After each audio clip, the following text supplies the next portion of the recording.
नमस्कार एसटीभी च्याटमा यहाँलाई हार्दिक स्वागत छ। म प्रकाश गिरी। एसटीभी च्याटको आजको अङ्कमा हामी कुराकानी गर्नेछौँ नेपालको संवैधानिक यात्राको बारेमा। हामीले नेपालको अहिलेको 2072 सालमा जारी गरेको संविधानमा केही त्यस्ता प्रावधानहरू राखेका छौँ जुन प्रावधानलाई हेर्दाखेरि राजनीतिक सङ्क्रमणको अन्त्य, राजनीतिक स्थिरता, विकास र प्रगति यी कुरालाई प्रत्याभूत गर्नको लागि स्थिर सरकार, दलहरूको विभाजन नहोस् भनेर मिलापको वातावरण, यस्ता कुराहरू राखिएको छ। तर नेपालको राजनीतिक इतिहास हेर्ने हो भने अथवा संसदीय इतिहास नै हेर्ने हो भने जति पनि नेपालमा सरकारहरू ढलेका छन् भनेदेखि ती सरकारहरू आन्तरिक जब किचलोहरू बढ्दै जान्छ तब त्यहीभित्रको विग्रह भन्नुहोस् या असङ्गतिपूर्ण व्यवहारपछि त्यो सरकार ढलेको हामीसँग रेकर्ड रहेको छ। तर हामीले स्थिरताको लागि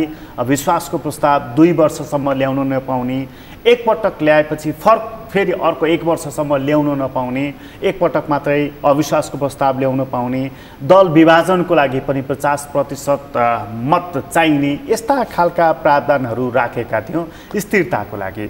तर अहिले करिब 2/3 मत भएको हामीसँग सरकार छ। यसले चाहँदाखेरि गर्न सक्ने थुप्रै कामहरू रहेका छन्। तर सरकार किन अलमली राखेको छ? हामीले राजनीतिक सङ्क्रमणको अन्त्य भन्यौँ, त्यो राजनीतिक सङ्क्रमण अहिले पनि किन देखिरहेको छ? अहिले पनि प्रगति हाम्रो लागि किन हात लागिरहेको छैन? यसको पछाडिको मूल कारण चाहिँ के हो त? हामीले संविधानमा लेखिएका ती शब्दहरूले किन काम गरिरहेका छैनन्? आजको अङ्कको हाम्रो मूल बसाइ यो रहनेछ। आज हामीसँग कुराकानीको लागि एउटा कानुनी ब्याकग्राउन्डको व्यक्तित्व जसलाई नेपालको संविधानको बारेमा राम्रोसँग थाहा छ र नेपालको राजनीतिको भित्री चुरो कुरा पनि बुझ्नुहुन्छ, टीकाराम भट्टराई, यहाँलाई स्वागत छ। धन्यवाद प्रकाशजी। यो हामीले नि हामी लामो समयदेखि बहस गरिरहेका छौँ कि हामी कहाँ विकास नहुनुको मूल कारण चाहिँ राजनीतिक सङ्क्रमण, अस्थिर सरकार। हामीले यो एउटा मानक नै बनाएका थियौँ नि, होइन? यो हाम्रो हाइपोथेसिस थियो। अहिले चाहिँ सरकार स्थिर पनि छ, सङ्क्रमण पनि अस्ति संविधान जारी गरेपछि अन्त्य भयो, अब विकास हो, अब समृद्धि हो, यही कुरा नै भनिएको थियो। तपाईँले चाहिँ यो संवैधानिक दृष्टिकोणबाट हेर्दाखेरि अस्थिरता ल्याउने त्यस्ता प्रावधानहरू हामी संविधानमा देख्नुहुन्छ तपाईँ अहिले? संविधानमा त अस्थिरता ल्याउने प्रावधानहरू हामीले राखेका छैनौँ।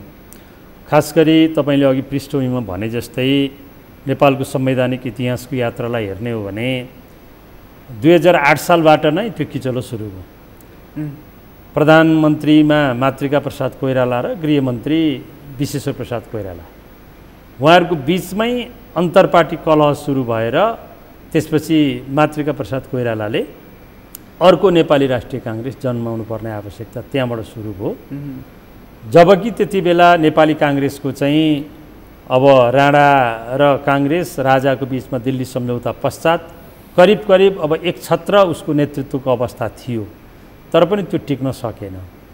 15 सालमा त राजाले कुनै गरे, हामी त्यो नहेरौँ। तर त्यो 15 सालको राजाको कु पछाडि पनि कुनै न कुनै रूपमा नेपाली कङ्ग्रेसको आन्तरिक कलह जिम्मेवार छ भन्ने कुरा केबाट पुष्टि हुन्छ भने नेपाली काङ्ग्रेसबाट निर्वाचित भएका 2015 सालको संसदमा 109 जना प्रतिनिधि सभाका सदस्यहरूमध्ये 74 जनाले राजाको त्यो कदमलाई समर्थन गरे, जो निर्वाचित भएर आएका थिए। त्यत्रो क्रान्ति पछाडि भनेपछि नेपाली काङ्ग्रेसमा रहेर पनि दरबारको सेवा गर्ने मान्छेहरू त त्यहाँभित्र रहेछन्।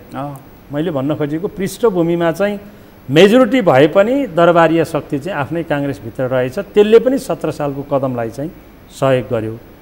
अब 48 सालको कुरा तपाईँले अघि गरिहाल्नुभयो कि 48 सालमा नेपाली कङ्ग्रेसको एकलौटी एकमना सरकार बन्यो। 114 जना प्रतिनिधि सभाका सदस्यहरू नेपाली काङ्ग्रेसले विजय प्राप्त गर्यो 205 जनाको प्रतिनिधि सभामा।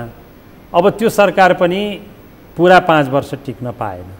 51 सालमा उहाँ आफैले गिरिजाप्रसाद कोइराला पार्टी सभापति र प्रधानमन्त्रीले अनायासै संसदलाई के गर्नु भन्दाखेरि विघटन गर्नुभयो र मध्यावधि चुनावमा जानुभयो। फेरि मनमोहनजी आउनुभयो, मनमोहनको सरकार पनि टिक्न सक्ने परिस्थिति बनेन। फेरि दोस्रोचोटि 56 सालमा कृष्णप्रसाद भट्टराईको एकमना सरकार आयो नि। कृष्णप्रसाद भट्टराई यहाँ 48 र 51 सालको चुनावमा काठमाडौँबाट पराजित हुनुभयो, काठमाडौँ 1बाट। अहिलेको राष्ट्रपति विद्यादेवी भण्डारीसँग पराजित हुनुभयो। अब यहाँबाट जितिँदैन भनेर पर्सामा गएर निर्वाचित सांसदलाई उहाँ त्यहाँ छोड्न लगाएर उहाँ चाहिँ चुनाव जितेर आउनुभयो र त्यसपछि एकमना सरकार बन्यो। त्यो कृष्णप्रसाद भट्टराईको एकमना सरकारलाई पनि हामीले भन्नै पर्छ, इतिहास जिउँदो छ। गिरिजाप्रसाद कोइरालाको नेतृत्वमै त्यो सरकार ढालियो। भावी प्रधानमन्त्री कृष्णप्रसाद भट्टराई भनेरै चुनावमा गइयो, तर सरकार ढाल्ने कामको नेतृत्व फेरि गिरिजाप्रसाद कोइरालाले नै गर्नु। अब अस्थिरताको कुरो अहिले छ कि छैन भन्ने सन्दर्भमा मैले पृष्ठभूमि तपाईँलाई लिएर आएको। नेपालमा चाहिँ बहुमतको सरकार हुँदाखेरि पनि स्थिरता भएन। त्यही कारणले सम्भवतः माओवादी विद्रोह पनि जन्मियो। अहिले पनि मलाई भन्न कुनै अप्ठ्यारो छैन कि त्यो एउटा विश्लेषण भने, यदि मनमोहन अधिकारीको लोकप्रिय सरकार राप्रपा र त्यति बेलाको नेपाली काङ्ग्रेसको संयुक्त कोपभाजनमा परेको थिएन भने सम्भवतः माओवादी विद्रोह जन्मिँदैन थियो। असाध्य राम्रो काम गरिरहेको मनमोहन सरकारले लोकप्रिय भइरहेको अवस्थामा अब यो वामपन्थीहरूको सरकार चाहिँ एकदम लोकप्रिय भयो भने हामीलाई अप्ठ्यारो पर्छ भविष्यमा 2-4 चुनाव भन्ने विश्लेषणका आधारमा एउटा लामो योजना बनाइयो। त्यो योजनाका साथ मनमोहनजीका विरुद्धमा अविश्वास प्रस्ताव लिएर आयो। अहिले पनि त्यो टेलिभिजनको क्यामेराको दृश्य हामी सम्झिन्छौँ। उहाँ हेलिकप्टर दुर्घटना पर टिचिङ हस्पिटलमा उपचार गराइरहनु भएको थियो। पार्लियामेन्टमा आएर म जवाफ दिन्छु, केही समय पछाडि सारी पाउन यो मेरो विरुद्धमा आएको अविश्वासको प्रस्तावको विरुद्धमा म बेडमा छु, म पार्लियामेन्टमा आएर फेस गर्न चाहन्छु भन्दा पनि उहाँले सुख पाउनु भएन। नेपाली कङ्ग्रेसले दिएन त्यो अवसर, त्यसबेलाका सभामुखले दिनु भएन त्यो अवसर र बेडमै उहाँले भिडियो कन्फरेन्सिङद्वारा अनि उहाँको अविश्वासको प्रस्तावको बारेमा आफ्नो केही कुरा राख्नुभयो। अन्ततः डिजाइन बमोजिम त्यो सरकार ढल्यो र भयो के भने जति राम्रो काम गरे पनि, जस्तो सरकार आए पनि यो संसदीय व्यवस्थाले काम गर्न दिँदो रहेनछ। त्यसैले यो व्यवस्थाकै विरुद्धमा हतियार उठाउनुपर्छ भन्ने जनमत बन्यो। त्यही कारणले गर्दाखेरि माओवादी विद्रोहको एउटा आधारभूमि तयार भयो। यी सबै अस्थिरतालाई हामीले तोड्नका लागि तपाईँले भने जस्तै अब 63 सालमा पनि त्यस्तै भयो र अहिलेको 72 सालको संविधान बनाउँदा हामी पनि प्रत्यक्ष रूपमा अप्रत्यक्ष रूपमा सहभागी छौँ त्यो संविधान निर्माण प्रक्रियामा। एउटा नागरिकको हैसियतले म त्यस बेलामा बारको नेतृत्वमा थिएँ, बारसँग सहकार्य गरेका थियो। हामीले लामो समयको त्यो अस्थिरतालाई अन्त्य गर्नका लागि यो संविधानमा 3-4वटा कुरा गर्यौँ। तपाईँले अघि पृष्ठभूमिमा भने जस्तै सरकार सुरुमा गठन भएको 2 वर्षभित्र अविश्वासको प्रस्ताव ल्याउन नपाइने भन्यौँ। अविश्वासको प्रस्ताव ल्याउँदा वैकल्पिक प्रधानमन्त्री को हुन्छ त्यसको नामै किटान गरेर अविश्वासको प्रस्ताव राख्नुपर्ने त्यो पनि व्यवस्था गऱ्यौँ हामीले। यी तमाम अनि एकपटक अविश्वासको प्रस्ताव फेर भयो भने फेरि 1 वर्षसम्म ल्याउन नपाइने त्यो पनि हामीले व्यवस्था गऱ्यौँ। यी सबै व्यवस्थाहरू चाहिँ विगतका अस्थिरताहरूलाई मैले अघि भने 8 साल 9 सालदेखिको तपाईँको 64 सालसम्मको अस्थिरतालाई अन्त्य गरेर विकास र समृद्धि मात्रै हो है मुलुकको बाटो भनेर ती सबै राजनीतिक अस्थिरतालाई तोड्नका लागि हामीले संविधानमा यी व्यवस्थाहरू गऱ्यौँ। त्यसो भएको हुनाले संविधानले र अन्य प्रचलित कानुनले हिजोको जस्तो अस्थिरता निम्त्याउन सक्ने ठाउँ चाहिँ अहिले राखेको छैन। संविधानले त्यो कुरा राखेको छैन, तर संविधानले त्यसको किन परिकल्पना गर्यो भन्दाखेरि कम्तीमा पनि एकपटक मत पाएपछि 5 वर्ष त्यो सरकार चलोस् यो परिकल्पना गर्यो।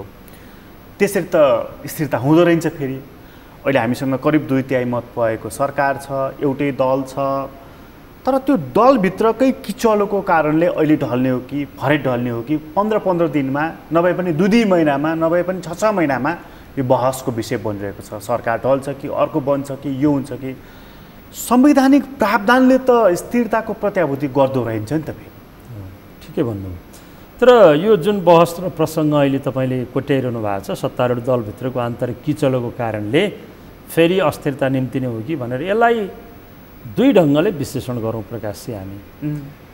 एउटा मत के छ भने यो 5 वर्षका लागि यो अहिले जो प्रधानमन्त्री हुनुहुन्छ उहाँले पाएको जनादेश हो, त्यसैले 5 वर्षका लागि उहाँलाई हटाउन पाइँदैन। हटायो भने अथवा उहाँले छोड्नुभयो भने अथवा राजीनामा गर्नुभयो भने प्राकृतिक कुनै कारण पर्यो भने प्रधानमन्त्री चयन हुने मतलब फेरबदल हुने बित्तिकै अस्थिरता आउँछ भन्ने एउटा मत। अर्को मत के छ भने जनताले मत हालेको त दललाई हो नि त, बहुदलीय व्यवस्थामा दललाई पो भोट हालेको हो त। यो त तपाईँको प्रत्यक्ष निर्वाचित राष्ट्रपति वा प्रत्यक्ष निर्वाचित प्रधानमन्त्री यो व्यवस्था त होइन। हिजो संविधान सभामा यो विषयमा पनि छलफल भएको थियो। हामीले प्रत्यक्ष निर्वाचित राष्ट्रपति वा प्रत्यक्ष निर्वाचित प्रधानमन्त्री राखेनौँ, संसदीय व्यवस्था नै राख्यौँ। संसदीय व्यवस्थाको स्थिरता भनेको व्यक्तिको परिवर्तन हो कि सत्तारूढ दलको सत्ताको परिवर्तन हो, यो एकाडेमिक बहसको विषय हो। यसमा ब्रिटिसको अभ्यास हेर्ने हो भने, ब्रिटिस र अमेरिकाको अभ्यास हेर्ने हो भने एक खालको हामी निष्कर्षमा पुग्छौँ। तपाईँ भारतको र क्यानाडा अस्ट्रेलियाको अभ्यास हेर्ने हो भने फेरि हामी अर्को खालको निष्कर्षमा पुग्छौँ। त्यसो भएको हुनाले म एउटा संवैधानिक कानुनको विद्यार्थीको हैसियतले के भन्छु भने, प्रसङ्ग सत्तारूढ दलकै छ, सत्तारूढ दलमा किचलो छ, देखिएकै छ, र यसपालिको किचलो निकै अप्ठ्यारो प्रकृतिको पनि छ, त्यो पनि देखिएकै छ। प्रधानमन्त्रीलाई सत्तारूढ दलले निकै आछु पारेको छ, उहाँको भविष्य के हुने हो भन्ने त्यो पनि देखिएको छ। तर म नजिकबाट राजनीतिक प्रक्रियालाई निहालिरहेको एउटा विद्यार्थी भएको नाताले मलाई के लाग्छ भने, अहिलेको प्रधानमन्त्री केपी शर्मा ओलीको सट्टामा अर्को प्रधानमन्त्री अहिलेकै यो घडीमा सत्तारूढ दलले दिन्छ र प्रधानमन्त्रीलाई त्यहाँबाट फिर्ता बोलाउँछ अथवा अनुशासनको कारबाही गर्छ वा अर्को प्रधानमन्त्री बनाउँछ भन्ने मलाई लाग्दैन। यो मेरो विश्लेषणको कुरा हो। तर यो मैले भनिहालेँ, प्रधानमन्त्री अहिले फेरबदल हुने सम्भावना म देख्दिनँ। एकछिनका लागि हामी एकाडेमिक कुरामा छौँ। एकछिनका लागि प्रधानमन्त्री केपी ओलीको फेरबदल भयो भने फेरबदल भएको कारणले गर्दाखेरि यो राजनीतिक अस्थिरता हो भन्ने निष्कर्षमा पुगिन्छ कि पुगिँदैन त भन्दा त्यो चाहिँ पुगिँदैन। यसमा पनि दुईवटा पाटो छ। एउटा चाहिँ जस्तो प्रधानमन्त्रीले स्वैच्छिक रूपमा राजीनामा दिनुभयो अथवा अर्को केही पऱ्यो भनेदेखि त्यो प्राकृतिक कुरा भयो, त्यसलाई हामीले अपवादको रूपमा नलिउँ होइन, त्यसमा संवैधानिक प्रावधान पनि छ होइन। तर उहाँलाई जबरजस्ती हटाइयो अथवा हट्ने वातावरण बन्यो भनेदेखि चाहिँ त्यसले चाहिँ अस्थिरता ल्याउँछ कि ल्याउँदैन? मैले भन्दैछु, नेपाल कम्युनिस्ट पार्टीको अहिलेको सङ्घीय संसदमा अथवा प्रधानमन्त्री बनाउने प्रतिनिधि सभामा करिब 2/3 बहुमत छ भनेपछि अहिलेको प्रधानमन्त्री होस् वा जुनसुकै प्रधानमन्त्रीलाई पनि सम्बन्धित राजनीतिक दलले प्रधानमन्त्रीको उम्मेदवार भनेर अगाडि सार्दछ। अनि संसदीय दलमा पहिला तपाईँको दलले हाम्रो प्रधानमन्त्री यो भनेर टुङ्गो गर्छ, अनि संसदीय दलमा निर्वाचन हुन पनि सक्छ, सर्वसम्मत हुन पनि सक्छ। अहिलेसम्म उहाँ सर्वसम्मत हुनुभएको छ केपी शर्मा ओली भनिसकेपछि बहस अहिले हामी कसरी गरिरहेका छौँ भने, अहिले केपी ओलीको प्रसङ्ग होस् वा जसको प्रसङ्ग होस्, म संसदीय व्यवस्थाको कुरा गर्दैछु। संसदीय व्यवस्थामा चाहिँ जननी चाहिँ राजनीतिक दल हो, त्यसको जन्म अनि त्यसको सन्तान चाहिँ संसदीय दल हो। जननी राजनीतिक दल हो, सन्तान संसदीय दल हो।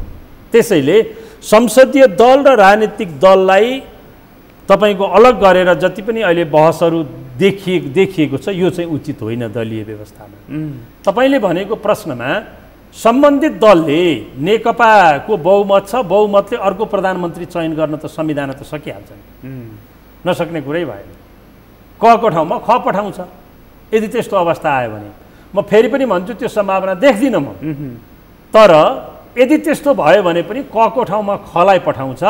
त्यसैले व्यक्तिको परिवर्तनले अनि अस्थिरता आयो भन्ने निष्कर्षमा चाहिँ हामी पुग्नु फेरि राजनीतिक सङ्क्रमण निम्तियो भन्ने निष्कर्षमा हामी पुग्नु हुँदैन। भनेपछि हामीले चाहिँ स्थिरता खोजेको चाहिँ संसदीय परिपाटीको हो। एकदमै त्यो परिपाटीभित्र सरकारहरू फेरबदल हुन सक्छन्, हुन सक्छ। त्यसलाई हामीले सामान्य प्रक्रिया सामान्य रूपमा यो सत्तारूढ दलभित्रकै किचलोले चाहिँ सङ्क्रमण निम्तान्छ कि निम्ताइँदैन?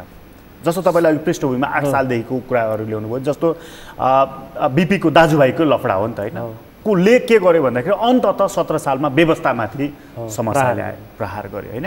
48 को पनि त्यही भयो। ठुला दल बीचको सङ्घर्षले आखिरमा के भयो भन्दाखेरि 59 राजाले त्यो व्यवस्थै खाइदिए होइन। यो ठुला दलमा सङ्कट आउँदाखेरि व्यवस्थामा सङ्कट आउँछ? यसो हुन्छ, ठुला दलमा सत्तारूढ दलको तपाईँ विग्रहले अहिलेको विग्रहको अवस्था छैन। अहिले आन्तरिक किचोलो छ, व्यवस्थापन गर्न सकिने प्रकृतिको देखिन्छ, नसकिने प्रकृति छैन। तर सत्तारूढ दलमा विभाजन आयो भने चाहिँ अस्थिरता निम्तिन सक्छ। त्यो चाहिँ त्यति बेला चाहिँ किनभने मैले अघि भने सत्तारूढ दलको बहुमत प्राप्त छ, विभाजन आएर पनि सत्तारूढ दलको बहुमत भइरह्यो भने हुनसक्छ नि, कल्पना गरौँ हामी, होइन? सत्तारूढ दलको बहुमत भइरह्यो भने व्यक्तिको परिवर्तन हुन्छ, त्यसले अस्थिरता निम्ति आउँदैन। तर विभाजन यसरी आयो कि सत्तारूढ दलसँग अब बहुमत पनि रहेन भने चाहिँ अनि चाहिँ अस्थिरता आउँछ र अनि 2 वा 2 भन्दा बढी दलको समर्थन प्राप्त व्यक्ति प्रधानमन्त्री हुनुपर्ने अवस्था आउँछ।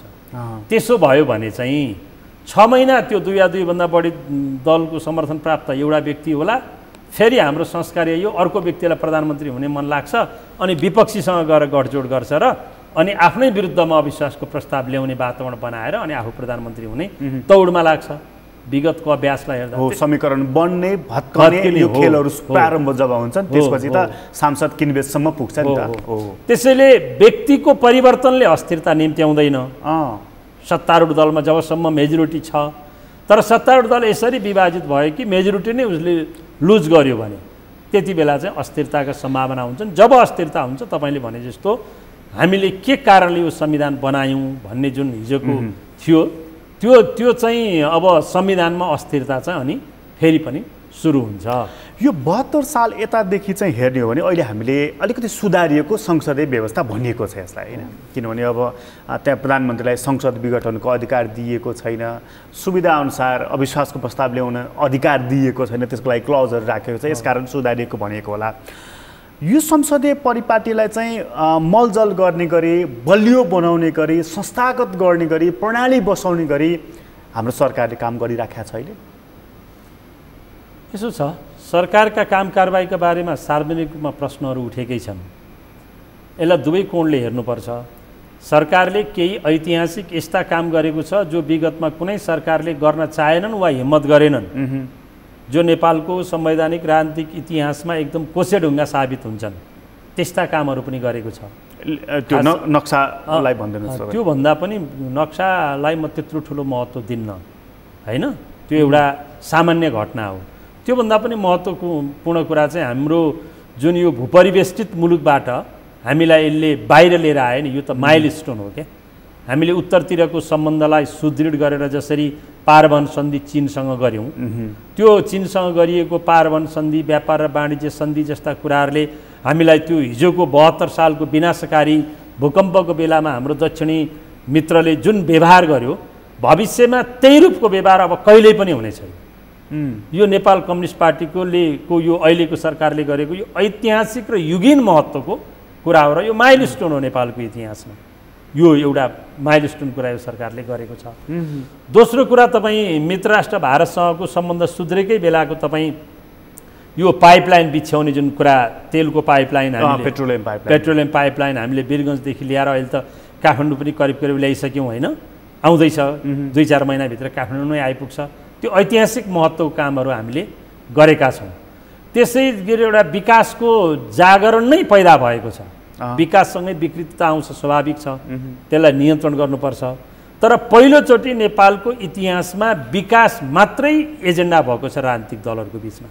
अब गणतन्त्रको लागि, अब अर्को राजनीतिक क्रान्तिको लागि कुनै पनि आन्दोलन गर्नुपर्ने छैन। हरेक गाउँपालिकाको बैठक, वडाको बैठकदेखि प्रदेश सरकार हुँदै सङ्घीय सरकारसम्मका आजको एजेन्डा, बहसको एजेन्डा भनेको केवल विकास भएको छ। केपी ओलीले देखाएको सपना जुन हो नि, समृद्धि र विकास, मुलुक त त्यसैमा घुमिरहेको छ। यो चेतनामा परिवर्तन ल्याउनका लागि यसले महत्त्वपूर्ण काम गरेको छ। त्यसो भए हामीले यो युगीन महत्त्वको काम त यसले गरेको छ। यसको लागि सरकारलाई धन्यवाद दिनुपर्छ। र तपाईँले भनेको अघि जुन नक्साको प्रसङ्ग हो, त्यो पनि ऐतिहासिक काम नै भएको छ। तर मैले किन त्यसलाई ठुलो महत्त्व दिन भने भूमि त हामीले प्राप्त गरिसकेका छैनौँ अहिले पनि। नक्सा जो पञ्चायतकालमा हामीले त्यो 32 सालबाट हटाएको देखिन्छ, लिपुलेख लगायतका भूभागहरू त्यहाँबाट हामीले छोडेको थियो र अहिले ल्याउने काम जुन गरेको छ, यो पनि असाध्यै राम्रो काम गरेको छ। तर यी असाध्यै राम्रा र युगीन महत्त्वका कामहरू हुँदाहुँदै पनि जनतामा सकारात्मक सन्देश प्रवाह हुन सकिरहेको छैन, त्यो यथार्थ हो। किन चाहिँ यति महत्त्वपूर्ण कामहरूका बावजुद पनि सरकारको साख गिर्ने, प्रधानमन्त्रीमाथि प्रश्न उठ्ने, सरकार ढल्दैछ कि भन्ने कुराहरूले महत्त्व पाउने किन यो चाहिँ हो? त्यो प्रमुख कारण के हो भने 2-3वटा कारण छन्। एउटा, 2टा ठुला कम्युनिस्ट पार्टीहरू निर्वाचनको मुखमा चुनावमा गए र उनीहरूले यो कम्युनिस्ट दुईटा भिन्न पृष्ठभूमिबाट आएका कम्युनिस्ट पार्टीहरूको बिचमा एकता हुनका लागि वस्तुगत अवस्था छ कि छैन, वैचारिक रूपमा उनीहरू तयार छन् कि छैनन् भन्ने कुराको ख्याल नगरिकन यसरी उनीहरूले एकता गरे कि मानौ एउटालाई पूर्व माओवादीलाई हिजोका सबै आफ्ना जुन उमाथि लागेका दागहरू थिए त्यो मेट्नका लागि जुनसुकै सम्झौता गर्न ऊ तयार थियो। नेकपा एमाले बलियो र स्थिर सरकार 5 वर्ष बनाएपछि हामी भविष्यमा 2-4वटा चुनाव जित्छौँ, त्यसैले जुनसुकै शर्तमा पनि माओवादीसँग मिल्न तयार थियो। एउटा सत्ता जुनसुकै शर्तमा पनि बनाउने नाममा एकता गरियो कि एउटा कारण मैले त्यो देखेको छु। पर्याप्त मात्रामा छलफल बहस राजनीतिक वैचारिक साङ्गठनिक यतिसम्म कि आज त छलफलहरू त बाहिर सतहमा आए। पूर्व माओवादीतर्फका करिब 5-6 जना बाहेक अरूले त्यो प्रक्रिया थाहा नपाउने, पूर्व एमालेका पनि त्यही 8-10 जना बाहेक अरूले त्यो प्रक्रिया थाहा नपाउने एकैचोटि राष्ट्रिय सभामा गृहमा ताली बजाउन जानुपर्ने नाटकीय ढङ्गले एकता भयो नि। त्यो नाटकीय ढङ्गले एकता भयो कारणले यी चिजहरू त सतहमा आउने नै थिए। त्यो कारणले विश्वास दुईटा सत्तारूढ पूर्व घटकहरूको बिचमा विश्वासको वातावरण बनि नसक्नुको एउटा कारण हो सरकारका बारेमा अहिले उठेका प्रश्नको एउटा कारण त्यो हो। दोस्रो कारण पूर्व माओवादी वा पूर्व एमाले आफैमा मोर्चा जस्ता भएका थिए कि दुवै पार्टी त सिंह थिए, दुवै पार्टीहरू हेर्दा सिंह थिए तर दुवैमा चाहिँ विभिन्न दलभित्र बहुदल थिए। बहुदल थिए। पूर्व एमाले भित्र देखिने गरी 3टा समूह थियो, पूर्व माओवादी भित्र देखिने गरी 3टा समूह थियो। त्यस्तो अवस्थामा एकता भएको कारणले ती पूर्व घटकहरूका पूर्व समूहहरूको अस्तित्व अहिलेसम्म छ, तिनको पनि रिफ्लेक्सन छँदैछ। तेस्रो कुरा के भयो भने पार्टी एकता गर्दाखेरि उनीहरूले सम्पूर्ण कमिटी प्रणाली नै ध्वस्त गरेर कमिटीहरू नै विघटन गर्ने भने अर्को कमिटी नबनुन्जेलसम्म त तल वार्डदेखि लिएर माथिसम्म दुईटै पार्टीकालाई रेसियो मिलाएर तदर्थ कमिटी त बनाइदिए हुन्थ्यो नि। लाजमर्दो कुरो आजको दिनसम्म सत्तारूढ दलका सबै कमिटीहरू एकीकरण भइसकेका छैनन्। अनि सरकारले गरेका राम्रा काम पब्लिकमा गएर डिफेन्ड गर्नेको, नराम्रा काम त्यत्तिकै विकृति तपाईँ एउटा गाउँपालिकाको वडाध्यक्षले वा मेयरले वा उपाध्यक्षले भ्रष्टाचार गरिरहेको छ त्यसलाई नियन्त्रण गर्ने त्यहाँ कमिटी नै छैन। कमिटीको बैठकमा ल्याएर बोलाउँथ्यो नि, तैँले यो गरेको काम यो चाहिँ भएन है, गलत गरिस्। सबै मान्छे त गलत छैनन् नि। हाम्रोमा के छ भने सबै मान्छे गलत छन् भन्ने प्रवृत्ति छ कि त्यो त होइन। त्यो त होइन। नेपाली कङ्ग्रेसमा हुन् वा नेकपामा हुन् असल इमान्दार नैतिकवान लाखौँ मान्छेहरू छन् क्या। गलत गर्ने मान्छेहरू त 25% मात्रै होलान्, तर हालिमुहाली चाहिँ तिनको छ। ती 25%लाई नियन्त्रण गर्ने कमिटी नै अहिलेसम्म बनिसकेका छैन र कमिटी प्रणाली चुस्त हुन सकेन। त्यसले गर्दा जुन नेपाल कम्युनिस्ट पार्टी सरकार र पार्टीको काम जोडि नै सकेन। म फेरि पनि मनमोहनको उदाहरण दिन्छु। मनमोहनको पालामा आफ्नो गाउँ आफै बनाऊ भन्ने लोकप्रिय कार्यक्रम ल्याएको थियो। म त्यति बेला भर्खर पेसामा आएको थिएँ। दसैँमा घर गएको बेला मलाई अहिले पनि याद छ, अरू धेरै मानिसहरूको पनि त्यो अनुभव होला। दसैँमा घर गएको बेलामा तपाईँको सप्तमी वा अष्टमीको दिन पनि त्यतिखेरका नेकपा एमालेका कार्यकर्ताहरू काँधमा तपाईँको फरुवा कुटो कोदालो बोकेर बाटो खनिरहेका थिए गौरवका साथ।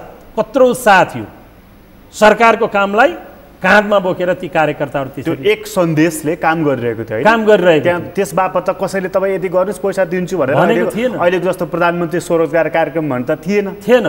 मात्रै तपाईँको गाउँ तपाईँको स्थानीय तहमा गाउँपालिकामा 2 लाख कि 3 लाख रुपियाँ मैले बिर्सेँ। हो यसैमा पठाएको जस्तो यहाँ चाहिँ अहिले प्रधानमन्त्री स्वरोजगार कार्यक्रम भनेर दिनको 700 रुपियाँ दिएर जाँदाखेरि झारो खेल्ने र बाँदर धपाउने काम भएको छ। पैसै दिँदाखेरि पनि तपाईँले जुन त्यो 51 सालको मनमोहन अधिकारीको कुरा गर्नुभयो नि, त्यहाँ त दिएको थिएन नि। मान्छे त कसरी त्यो हातमा कुटो कोदालो बोकेर आफ्नो गाउँ आफै बनाउँदै भन्दै त्यो एउटा नाराको भरमा किन हिँडे त्यति बेला? अहिले किन चाहिँ तपाईँको त्यो पैसाको पनि त्यत्रो दुरुपयोग हुँदैछ? त्यसको केही कारण त पक्का होला। हो, त्यसको कारण भनेको के हो भनेदेखि मैले अघि भने पार्टी जस्तो भएन। पार्टी त मोर्चा जस्तो भइसकेका थिए। विचार सिद्धान्त र नीतिले पार्टीलाई गाइड गर्न छोड्यो। पार्टीमा स्वार्थी तत्त्वहरू आयो भए नेकपा जानुपर्ने वैज्ञानिक समाजवादतिर, नेपाली काङ्ग्रेस जानुपर्ने समाजवादतिर उसको सिद्धान्त अनुसार। न काङ्ग्रेस आफ्नो सिद्धान्तमा हिँड्यो न नेकपा आफ्नो सिद्धान्तमा हिँड्न सक्यो। त्यो कारणले गर्दाखेरि अब किन गएनन् भन्दा हिजो कम्युनिस्ट पार्टीका कार्यकर्ता थिए, तिनलाई नयाँ जनवादी क्रान्ति समाजवाद हुँदै साम्यवाद ल्याउने उत्साहका साथ आफ्नो गाउँ आफै बनाऊ कार्यक्रममा सहभागी भए। अहिलेको नेकपा वा नेपाली काङ्ग्रेस कसरी घेरिएको छ? एउटा ठेकदारबाट घेरिएको छ, स्वार्थ समूहबाट घेरिएको छ, औषधि किन्ने उसको के अरे व्यापारीको चङ्गुलमा परेको छ होइन। अनि त्यहाँबाट गाउँ गाउँमा स्काभेटर चलाउनेहरूबाट घेरिएको छ। मन्त्री र प्रधानमन्त्रीका सर्वसाधारण जनता र पार्टीका कार्यकर्ता भन्दा व्यापारिक समूहको उपस्थिति बलियो छ।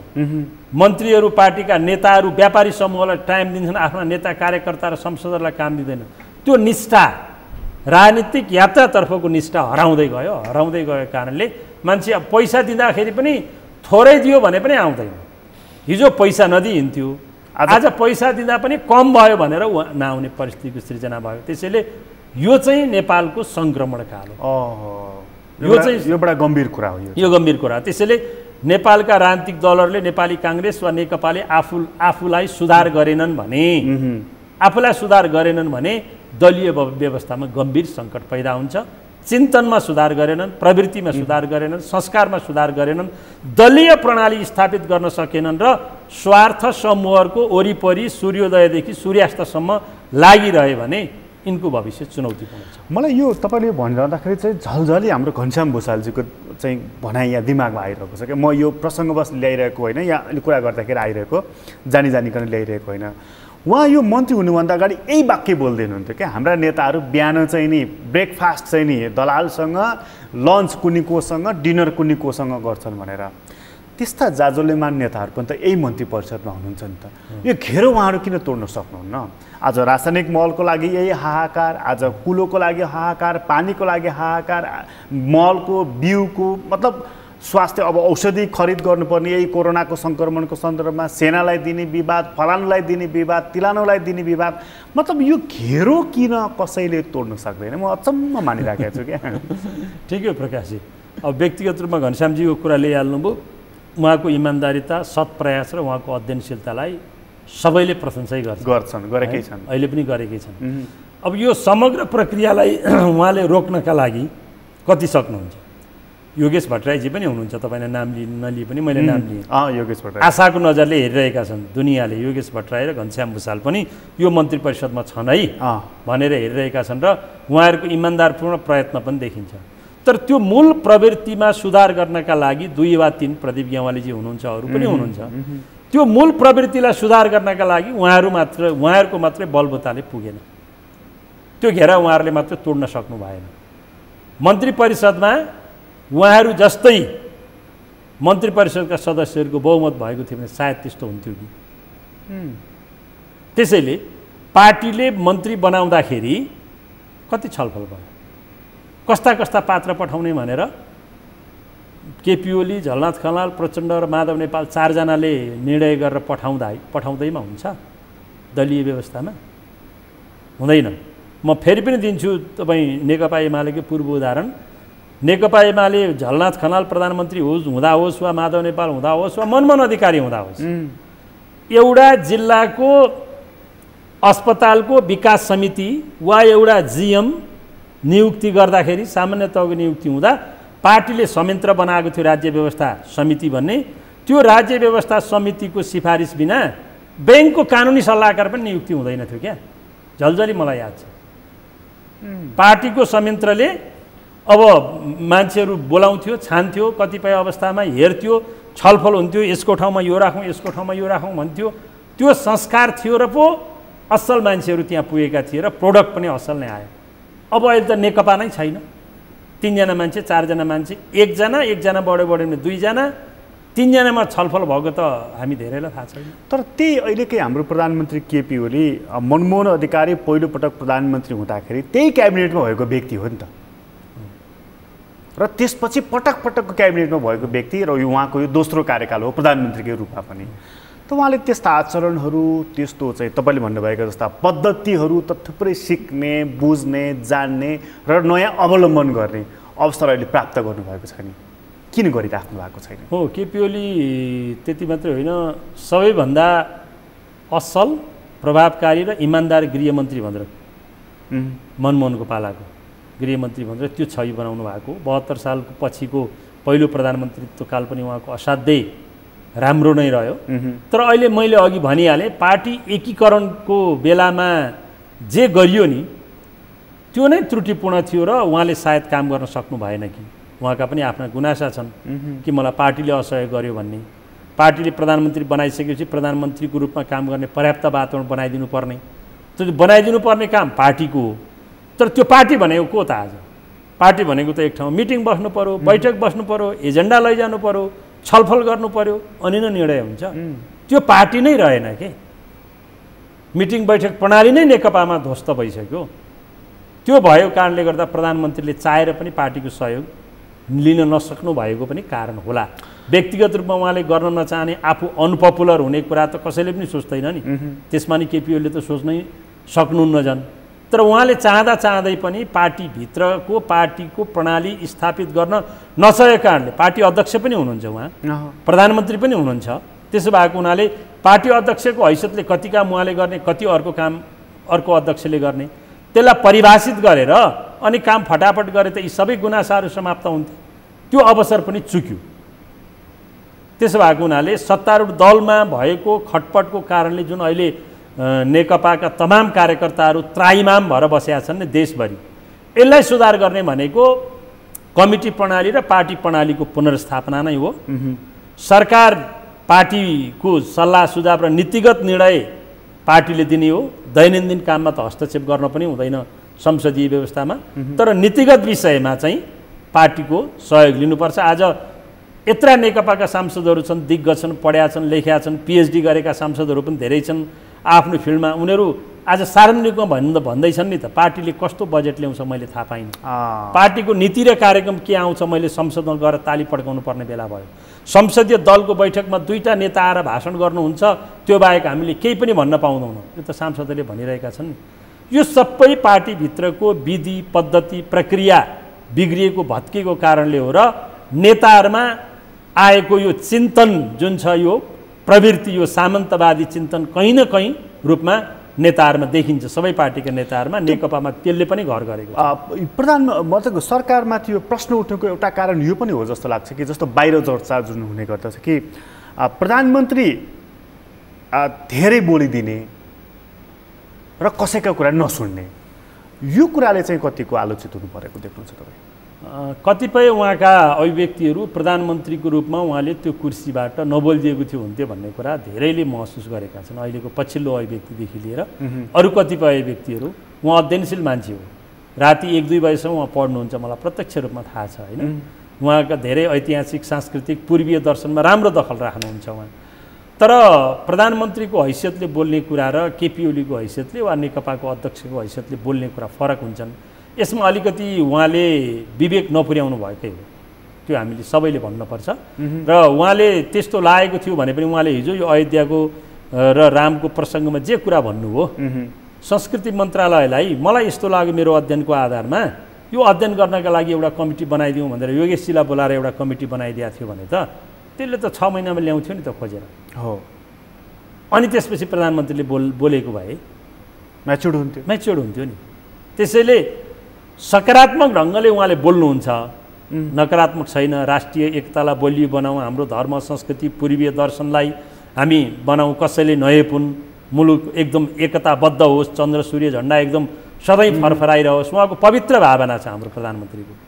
तर कतिपय मान्छेका व्यक्तिगत स्वभाव हुन्छन् नि, त्यो व्यक्तिगत स्वभाव उहाँ कहिलेकाहीँ आफूले नबोलिदिए पनि हुने कुरा चाहिँ बोलिदिनुहुन्छ, त्यो चाहिँ कमजोरी नै। एउटा प्रधानमन्त्रीको चेयरबाट उहाँले जुन बोल्नुभयो नि कि भारतले यो सरकार ढाल्न खोज्दैछ भनेर, यो त अब हाम्रो आन्तरिक घरेलु विषयमा प्रधानमन्त्रीका कुराहरू कहिलेकाहीँ व्यक्तिगत स्वभावले पनि के हुन्छ, उच निचहरू हुन्छन्, त्यसलाई हामीले आन्तरिक रूपमा मिलान गर्छौँ, त्यो हिसाब मिल्छ। तर बाह्य सन्दर्भमा फलानुले हाम्रो सरकार ढाल्दैछ, मेरो सरकार भन्न मिल्छ त प्रधानमन्त्रीको त्यो चेयरबाट? होइन, उहाँले अब त्यो सूचना प्राप्त गर्नुभएको थियो भने पनि उहाँले दलको बैठकमा आफ्नो दलसँग ल है मैले यो खतरा देखेँ, गर्ने के हो भनेर उहाँले सबभन्दा पहिलो गुहार्ने आफ्नो दललाई हो, आफ्नो सहयात्रीलाई हो। त्यस पछाडि दलको सहयोग लिएर अनि मात्रै उहाँले स्टेप चालेको भए र भनेको भए हुन्थ्यो। त्यो कुरा उहाँले दलमा सेयर गरिसकेपछि दलको प्रवक्ताले बोल्थ्यो नि त, हो नेकपाको सरकारलाई ढाल्नका लागि यस्तो खेल भएको रहेछ, हाम्रो पार्टीले यो फाइन्ड आउट गर्यो, सारा जनता केपी ओलीको पछि र नेकपाको पछि हाम्रो सार्वभौम सत्तामा दखल दिने भनेर जनता सडकमा आफै आउँथ्यो नि त, हो बोलाउनु पर्थ्यो र पर्दैन थियो नि।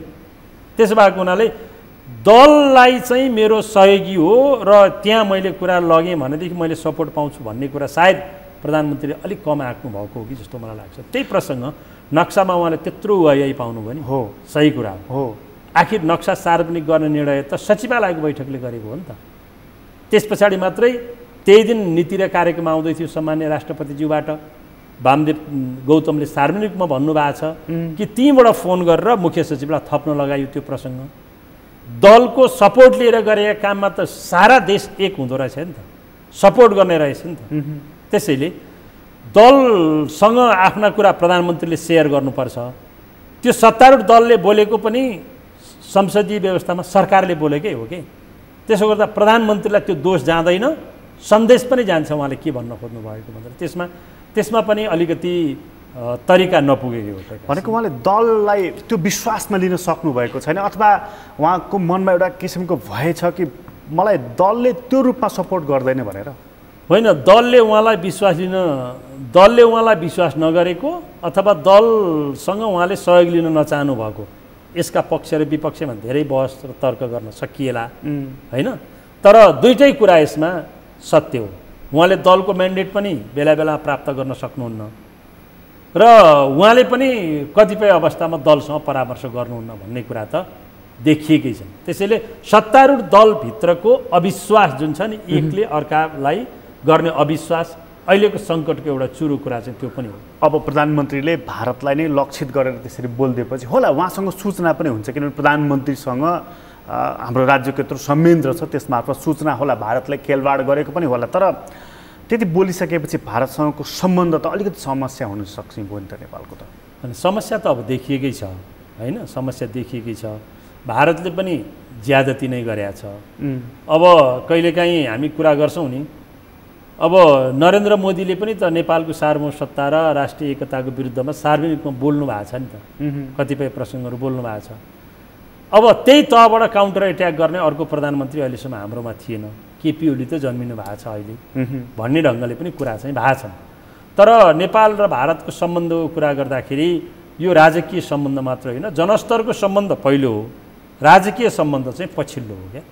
त्यो भएको कारणले गर्दाखेरि जनस्तरकै सम्बन्धमा तिक्तता आउने वातावरण चाहिँ हामीले बनाउनु हुँदैन कहिल्यै पनि। हाम्रो जुन सांस्कृतिक सम्बन्ध छ, धार्मिक सम्बन्ध छ, सामाजिक सम्बन्ध छ, त्यो सम्बन्धले राजनीतिक सम्बन्ध निर्धारण गरेको हो क्या। त्यसो भएको हुनाले अब प्रधानमन्त्री केपी ओलीले दिएका कतिपय अभिव्यक्ति र यो सरकारले गरेका कतिपय निर्णय, नक्सा लगायतका निर्णयको कारणले भारत चिडिएको छ। तर भारत चिडियो भन्ने नाममा, उसलाई रिजाउनुपर्छ भन्ने नाममा हामीले नक्सा जारी नगरेको थियो भने ठिक हुँदैन। त्यसमा त कसैले पनि प्रश्न गरेको छैन, त्यसमा सबैले साथ समर्थन दिएका छन्। तपाईँ हामी सबैको साथ समर्थन छ। मात्र कुरा के हो भने त्यसरी प्रधानमन्त्रीको चेयरबाट भारतलाई सिधै तिमीले हाम्रो सरकार ढाल्न खोज्यो भन्न हुन्थ्यो कि हुँदैन? त्यो चाहिँ बहसको विषय हो, त्यो चाहिँ अलि अपरिपक्व नै हो भन्ने आम रूपमा अहिले निष्कर्ष निकालिएको छ। यो एउटा आम रूपमा निष्कर्ष निकालिरहँदाखेरि चाइनिज राजदूतले फेरि नेपालको हाम्रो सत्तारूढ दलका नेताहरूलाई फरक उहाँहरूको निवासमा गएर भेटेको प्रसङ्ग पनि बिजाएको छ नि फेरि होइन? यसो भयो। अब अहिले चाइनाको पनि हामीले कुरा गर्नै पर्छ। चाइना हिजोसम्म साइलेन्स डिप्लोमेसीमा थियो। अब अहिले चाइनिज कतिपय अथरका कुराहरू सुन्दाखेरि के भन्छ, उनीहरू प्रोएक्टिभ डिप्लोमेसीको चरणमा हामी प्रवेश गऱ्यौँ नेपालको सन्दर्भमा भन्छन् उनीहरू। त्यसैले उनीहरूले बनाएको त्यो रणनीति, प्रोएक्टिभ रणनीतिमा हामी चाहिँ सतर्कतापूर्वक त्यसलाई हामीले सामना गर्न सक्नुपर्छ। भारतको राजदूत, अमेरिका राजदूत वा चाइनिज राजदूत नेपालको लागि सबैलाई हामीले समान स्तरमा राख्नुपर्छ। भलै हाम्रो सार्वभौम सत्ताप्रति चिनको सद्भाव छ भन्ने कुरा हामीले बिर्सनु हुँदैन। हाम्रो सार्वभौम सत्तामाथि चिनको कहिले पनि गिद्धे दृष्टि इतिहासदेखि अहिलेसम्म रहेन। भारतको गिद्धे दृष्टि छ, त्यो हामी सबैले देखेको कुरा हो। तर एउटा नेपाल सरकारको दृष्टिकोणले हेर्दाखेरि कि नेपालको राजदूत भारतको राजदूत वा अमेरिकाको राजदूत वा चिनको राजदूतलाई हामी इक्वल फुटिङमै राखेर हेर्नुपर्छ। जसरी भारतीय राजदूत घर घर जाने हिजोको अवस्था थियो, त्यो अहिले अन्त्य भएको थियो त राम्रो कुरा हो नि त। कतिसम्म भने हाम्रा पूर्व प्रधानमन्त्रीहरू लैन्चो र भारतीय राजदूतमा गएर बसेका हामीले समाचार देख्थ्यौँ नि। त्यो त अन्त्य भएको छ नि। यो केपी ओलीको पालामा राम्रो र भएको कुरा त्यो पनि हो। हामी भनेपछि अब हिजो भारतले त्यस्तो गरे त्यो नराम्रो थियो भन्ने निष्कर्ष निकालेका हामी नेपालीहरू अर्को मुलुकको कुनै राजदूतले फेरि त्यही काम दोहोऱ्यायो भने त्यो पनि राम्रो हुँदैन। सदाशयतापूर्वक पनि कूटनीतिक मर्यादा ख्याल गरेरै भेट्नुपर्छ होइन। अब दुराशयपूर्ण त गर्नै हुँदैन। इन्डियाको चाहिँ दुराशयपूर्ण देखिन्छ कतिपय मामिलामा, चीनको सदाशयपूर्ण देखिए पनि कूटनीतिक मर्यादा उल्लङ्घन गरेर गर्नु हुँदैन। अब ती भेटहरूमा कुराकानी के भयो, दुईटै पक्षले बाहिर ल्याएको छैन।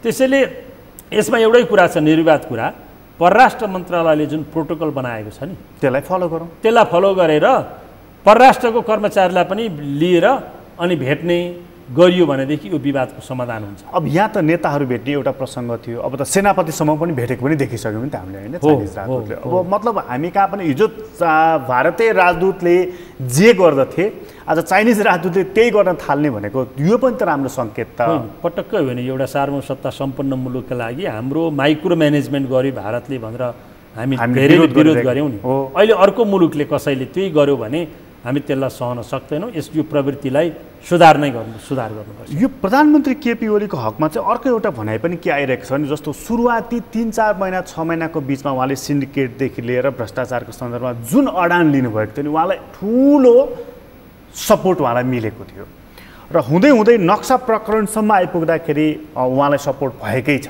बिचमा चाहिँ खास गरी यो स्वास्थ्य उपकरण खरिद गर्दाखेरि सेनालाई पनि त्यसमा सामेल गराइँदाखेरि विवाद भएकै छ। एक थरी मानिसहरू के भन्छन् भने प्रधानमन्त्रीको क्लाइमेक्स यही हो, अब डिक्लाइन सुरु हुन्छ, अब उहाँ तल झर्न थाल्नुहुन्छ भनेर एक थरी मानिसहरू जो भनिरहेका छन्, सार्वजनिक रूपमै टिप्पणीहरू आइरहेका छन्। तपाईँलाई यो भनाइ कति ठिक लागेको छ? यो एउटा विश्लेषणको पाटो हो। अब डिक्लाइनिङमा जाने कि यथावस्थामा रहने कि अझै योभन्दा माथि जाने भन्ने मिड पोइन्टमा हुनुहुन्छ उहाँ भन्छु म। अहिलेसम्म क्लाइमेक्समै हुनुहुन्छ उहाँ। डाउनफल सुरु भइसकेको छैन, केही असन्तुष्टिहरू उहाँ विरुद्ध छन्, तर त्यसलाई फेरि गियर अप गरेर माथि जाने सम्भावना पनि छ। म माथि जान सक्दिनँ, यथावस्थामा बस्छु। अहिले जुन मैले हाइट बनाएको छु पार्टीको सरकारको, यसलाई यथावस्था मेन्टेन मात्रै गरेर बस्छु भन्न पनि उहाँले सक्नुहुन्छ। अब यो दुईटा कुरा सक्नु भएन भने त निश्चय तेस्रो अप्सन भनेको त झर्ने नै हो। त्यसैले म सम्भावनाको बिचमा देख्छु अहिलेको प्रधानमन्त्रीलाई। योभन्दा माथि अझै राम्रो गरेर माथि जाने सम्भावनाको पनि अन्त्य भइसकेको छैन। माथि नगए पनि यथावस्था मेन्टेन गरेर बस्ने जुन हाइट उहाँको छ त्यो हाइटलाई मेन्टेन गरिराखेर बस्ने त्यो पनि सम्भावना छ। अब यो दुईटा सक्नु भएन भने तेस्रो अप्सन त झर्ने नै हो। त्यसैले यो चाहिँ प्रधानमन्त्रीले आफ्नो कार्यशैली कसरी अगाडि बढाउनुहुन्छ, अहिलेको समस्याको सामना गर्नका लागि उहाँका कार्ययोजनाहरू के छन्, पार्टीभित्रको किचलो उहाँले समाधान गर्ने क्षमता प्रदर्शन गर्न सक्नुहुन्छ कि सक्नुहुन्न, पार्टीलाई एक ढिक्का राख्न सक्नुहुन्छ कि सक्नुहुन्न, यो कुराले नै निर्धारण गर्छ उहाँ अब कता जाने। कतिपय मानिसहरू चाहिँ उहाँले अब चाहिँ एक्जिट लिने सही टाइम हो पनि भन्छन् नि।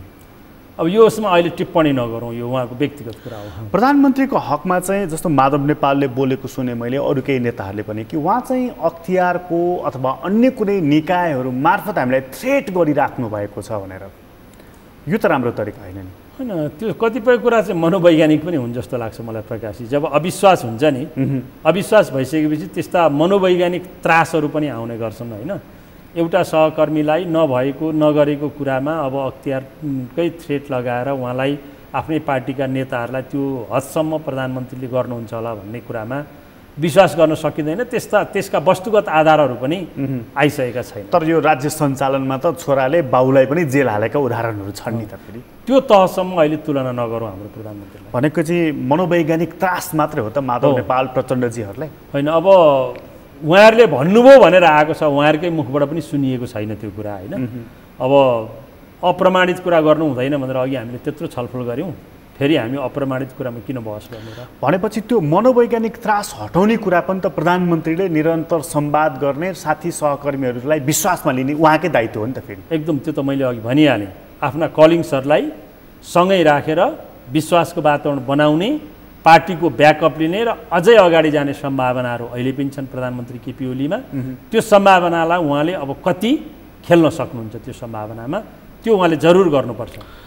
र कति मानिसहरू चाहिँ यो संसदीय यो सबै चिज, यो जुन हामीले स्थिरताको कुरा गर्दै अस्थिरता आयो है भन्ने कोणबाट जुन डिबेट गरिरहेका छौँ, कति मानिसहरू चाहिँ के भन्छन् भने यो संसदीय व्यवस्थालाई चाहे सुधारिएको बनोस् या यथास्थितिवादी नै भनियोस्, तर यो संसदीय परिपाटीको डिफेक्ट नै हो, यसले स्थिरता दिँदैन, विकास दिँदैन आदि इत्यादि जुन कुरा गर्नुहुन्छ र त्यो भन्ने पनि हाम्रो वाम नेताहरू नै हुनुहुन्छ, वाम बुद्धिजीवीहरू नै हुनुहुन्छ। त्यसैले कि चाहिँ प्रत्यक्ष निर्वाचित राष्ट्रपति या प्रधानमन्त्रीय पद्धतिमा जाउँ अथवा चाहिँ यो संविधान बदल्ने दिशातर्फ जाउँ भनेर कतिपय चाहिँ साम्यवादी कोणबाट पनि डिबेट गरिराख्नु भएको छ, कतिपय जनगणतन्त्र पनि भनिराख्नु भएको छ, जे होस् यो संविधानले वर्क गर्दैन भनिराख्नु भएको छ। तपाईँलाई त्यस्तो लाग्छ? अनि यसलाई कुनै पनि शासकीय स्वरूप वा राजनीतिक प्रणाली आफैमा उत्कृष्ट हुँदैन, निरपेक्ष पनि हुँदैन, निर्विकल्प पनि हुँदैन, यो शाश्वत सत्य हो। परीक्षणको क्रममा यो केमा भर पर्छ भन्दा जनताको चेतना स्तर, राजनीतिक दलहरूको क्षमता, त्यसमा भर पर्छ कुनै पनि व्यवस्था। तर अहिलेसम्मका शासकीय स्वरूपहरूमध्ये सबभन्दा उत्कृष्ट शासकीय स्वरूप वा राजनीतिक व्यवस्था दुईटै सङ्घीय लोकतान्त्रिक गणतन्त्र नै हो। योभन्दा उच्च स्तरको अर्को व्यवस्था हामीले अहिलेसम्म राजनीतिशास्त्रीहरूले पत्ता लगाउन नै सकेका छैन। जनताका छोराछोरीले नै राज्यको शासन व्यवस्था सञ्चालन गर्ने, योभन्दा अर्को उत्कृष्ट व्यवस्था छैन। अब यो व्यवस्थालाई पटक पटक परीक्षण पनि हामीले गर्नु हुँदैन। नेपालको विकास नहुनुको कारणको चाहिँ एउटा व्यवस्थाको परीक्षण पनि हो। त्यसैले यो व्यवस्थाको परीक्षणको बहस अहिले गर्नु जरुरी छैन। यो संविधानलाई हामीले राम्रोसँग संवैधानिक भावना र मर्म अनुसार कम्तीमा 20 वर्ष त सञ्चालन गरेर हेरौँ। व्यक्तिको जीवनका लागि 20 वर्ष ठुलो कुरो हो, राष्ट्रको जीवनको लागि 20 वर्ष ठुलो कुरा होइन हेर्नु। त्यसो भएको हुनाले अब बल्ल 5 वर्ष स्थिर सरकार सञ्चालन हुन थालेको त हिजो 47 सालमा बहुदल आए पनि अहिलेदेखि हो नि त। अनि राजा पनि छैनन् दलीय व्यवस्थालाई अभाव सिद्ध बनाउने। त्यसैले यो व्यवस्था र यो संविधान तुलनात्मक रूपमा नेपालको सन्दर्भमा अहिले उत्कृष्ट व्यवस्था र संविधान हो। यसमा देखिएका केही कमी कमजोरीहरूलाई संविधान संशोधनको माध्यमबाट सुधार गर्न सकिन्छ। तर मेजर यो संसदीय व्यवस्था वा के अरे प्रत्यक्ष निर्वाचित राष्ट्रपति वा प्रधानमन्त्री भन्ने दिशामा अहिले हामी लाग्नु हुँदैन। त्यसो भयो भने फेरि हामी पेन्डोराज बक्स खोल्छौँ र फेरि त्यो हिजोको अस्थिरताको यात्रा सुरु हुन्छ। अहिले यो संविधानलाई संरक्षण गरेर यसको सुसञ्चालन र राम्रोसँग यसको कम्तीमा 2-3वटा 4वटा इलेक्सन गरेर 4वटा प्रधानमन्त्रीले 5 वर्ष काम गर्न पायो भने मुलुकको अनुहार साँच्चै बदलिन्छ। म त आशावादी छु। त्यतिन्जेल चाहिँ हामीले वेट गर्नुपर्छ। मतलब फेरि अर्को एक्सपेरिमेन्टमा जाने हामीलाई छुट छैन। यहाँनिर जुन बाबुरामजी भनिराख्नु भएको छ प्रचण्डजी राष्ट्रपति प्रणालीको अथवा उपेन्द्र यादवजीहरूले भनेपछि यो कुराको अहिले गुन्जाइस छैन। त्यसभएदेखि म त्यस्तो सम्भावना पनि देख्दिनँ, त्यो गुन्जाइस। त्यसको एउटा सानो, अब हाम्रो समय सिदिन लाग्ला, सानो उदाहरण, यो व्यवस्थाको विकल्पमा खोलिएका वैकल्पिक भनिएका राजनीतिक दलहरू 3 ठाउँ फुटे, 3 चोटि फुटिसके हो, विघटनको सङ्घारमा छन्।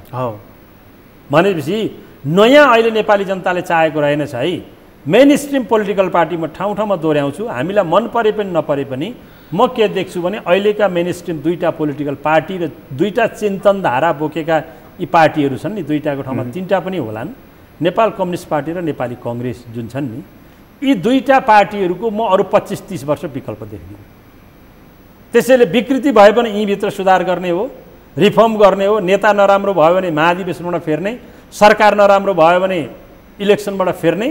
तर यी 2टा पार्टीको शासन व्यवस्था अरू 25-30 वर्ष कुनै खोट लाग्ला जस्तो र अर्को कुनै शक्ति आउला जस्तो मलाई चाहिँ लाग्दैन। त्यसैले यिनलाई निरन्तर हामीले नागरिकको तहबाट खबरदारी गरिरहने, उनीहरूलाई सुध्रिने, सुधार्ने, नङ्ग्याउने, के गर्नुपर्छ गर्ने, यो संविधान यो व्यवस्थाको हामीले रक्षा गर्ने। तपाईँलाई धेरै धेरै धन्यवाद प्रकाशजी। आदरणीय दर्शकवृन्द, तपाईँलाई पनि धन्यवाद। आज हामीले कुराकानी गऱ्यौँ संवैधानिक कानुनका ज्ञाता टिकाराम भट्टराईसँग। उहाँसँगको कुराकानी अहिलेलाई यति नै। एसटिभी च्याटबाट म प्रकाश गिरीलाई बिदा दिनुहोस्। सगरमाथा टेलिभिजन हेर्दै गर्नुहोला। नमस्कार।